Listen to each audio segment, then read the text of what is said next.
நாட்டோடைய விலைவாசியை பற்றி கொஞ்சம் சொல்லுங்கண்ணா. விலைவாசினா அனைவருக்கும் வேலை வாய்ப்பு, எல்லாருக்கும் ஒரு நல்ல அங்கீகாரம், எல்லாருக்கும் ஒரு நல்ல ஒரு வேலை கிடச்சிதுன்னா நம்ம பொருளாதாரம் உயலும், எல்லாமே நல்லபடியாக நடக்கும். அதுதான் நாங்களும் ஆசைப்படுறோம். யார் வந்தாலுமே ஒரு அளவுக்கு கஷ்டம் குறையுதே தவிர ஃபுல்லாலாம் கஷ்டம் குறையில. கஷ்டப்படுறவன் கஷ்டப்பட்டுனே தான் இருக்கான். இருக்கப்பட்டவங்க கொஞ்சம் நல்லா இருக்காங்க. இல்லாதப்பட்டவங்களும் மேல்நிலைக்கு வரணும், எல்லாம் நல்லா படிக்கணும், ஒரு அரசு அதிகாரத்துக்கு போய் உக்காரணும், எல்லாருமே கொஞ்சம் மேலே ஏறி வரணும். அதுதான் ஆசை. நம்மளுடைய நாட்டில் இப்போ ஏதாவது மாறணுன்னா எப்படி மாறணும்னு நீங்கள் நினைக்கிறீங்க? மாறணுன்னா எல்லாமே தானே மாறணும். நம்ம ஃபஸ்ட்டு கரெக்டாக இருக்கணும், நம்ம வேலை வாய்ப்பு அமைச்சிக்கணும், நம்மளோட ஸ்டேட்டில் நம்மளுக்கு அதிகமாக வேலை வாய்ப்பு தரணும். இங்கே இருக்கிற மக்களுக்கு கவர்மெண்ட்டு அதிக வேலை வாய்ப்பை யூஸ் பண்ணி கொடுக்கணும். எல்லாமே இருந்துச்சுன்னா நம்ம ஆளுங்க அதுக்கான தொழிலை இது பண்ணின்னு எல்லாம் நல்லபடியாக இருப்பாங்கண்ணா. அதை அவங்க பயன்படுத்திப்பாங்க, அவங்கவுங்க பயன்பாட்டாளர் அவங்கவுங்க பயன்படுத்திப்பாங்க. ஆனால் அடுத்த ஜென்ரேஷனுக்கு ஒரு 4 விஷயமா பசங்களுக்கு ஒரு நல்லதாக ஒரு அட்வைஸ் பண்ணணும்னா என்னென்ன சொல்லுவீங்க?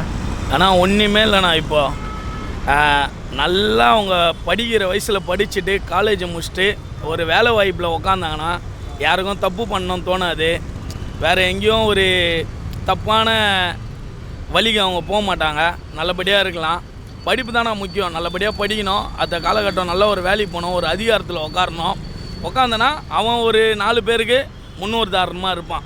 அதை விட்டுட்டு படிக்க வேண்டிய வயசில் படிக்காமல் சுற்றிட்டு சேராத செயற்கை கூட சேர்ந்துன்னு அதை பண்ணுறேன் இதை பண்ணுறேன்னா அத்தை வர ஜென்ரேஷன்லாம் ரொம்ப கஷ்டப்படும்.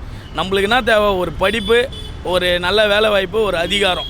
வேலை வாய்ப்புனா இப்போ டீச்சரு, ஒரு விஓ, ஒரு தாசில்தார், எது போனாலும் ஒரு அதிகாரம் தான். நல்ல மாதிரி இருந்தால் அத்தை ஜென்ரேஷன் உதவும். இப்போ அவங்க ஃபேமிலியிலேருந்து ஒருத்தன் போயிட்டு ஒரு இடத்துல உட்காந்து ஒரு போலீஸாவோ ஒரு அட்வொகேட்டாவோனாலே அதுவே ஒரு அதிகாரம் தான். அதுவே ஒரு எப்போ அவங்க பையன் படிக்கிறான், நம்ம பையன் இந்த மாதிரி படிக்கணுன்ட்டு ஒரு பெற்றவங்களாம் ஆசைப்படுவாங்க. அதுக்கேற்ற மாதிரி பெற்றவங்க பசங்க வாழ்க்கை அனுப்பிச்சி தரணும்.